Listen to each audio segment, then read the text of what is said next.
I think my ability to be able to do that got other guys over the hump to be more aggressive and not to be as timid. And it played out by the time the game was over. Does Frank tell you he wants you to step up, or do you just kind of feel No, he it? doesn't have to tell me. You just feel it. I'm older now. I know when I can tell the feel of the game and all the nuances throughout it when I need to be more aggressive and start making shots and get into the basket, whatever it takes to get the ball in the hole. That's one thing I told you I was going to do coming into the season was just try and be more dominant and more consistent with my play, and so far I've been able to do that. What did you sense there in the second half that enabled you to be as dominant as you said you were?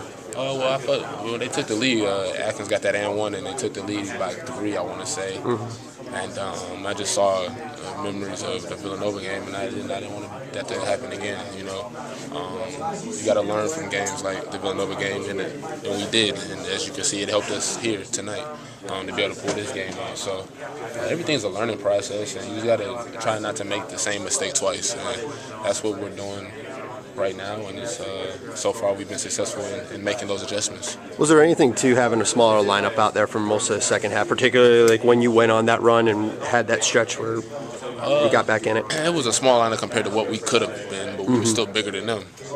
With me, Whitey, Utah, Zach. See, that's still everybody. Everybody on that I just named was at least 6'7" or above. So, I mean, we're more of a guard-oriented group out there, but we're still pretty tall and can rebound and stuff like that. So, we weren't necessarily undersized, but it was just a time where I needed to be aggressive. Whitey was looking at me like, yeah, go ahead and do what you need to do. So, you know, sometimes you got to go ahead.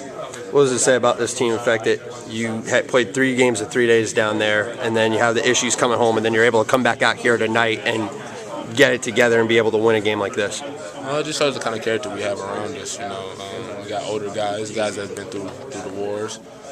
We all want to win, so that really isn't an excuse. You know, there's other teams around the country doing the same thing we just did. So, I mean, you can't sit there and say it was a quick turnaround or nothing like that. And to be honest, that's what players want. I don't want to practice every day like that. You know what I'm saying? I want to play as many games as possible. But I think every basketball player is like that. And we got a normal 2-day prep coming up for Drake. So, I mean, this you gotta love this. You know what I'm saying? Yeah, we practiced a lot throughout this past summer and all season. So, you know, we're ready to play, and we know we have to come out there with the same type of intensity level as we would if it was a Big Ten game, because we have a target on our back now. So.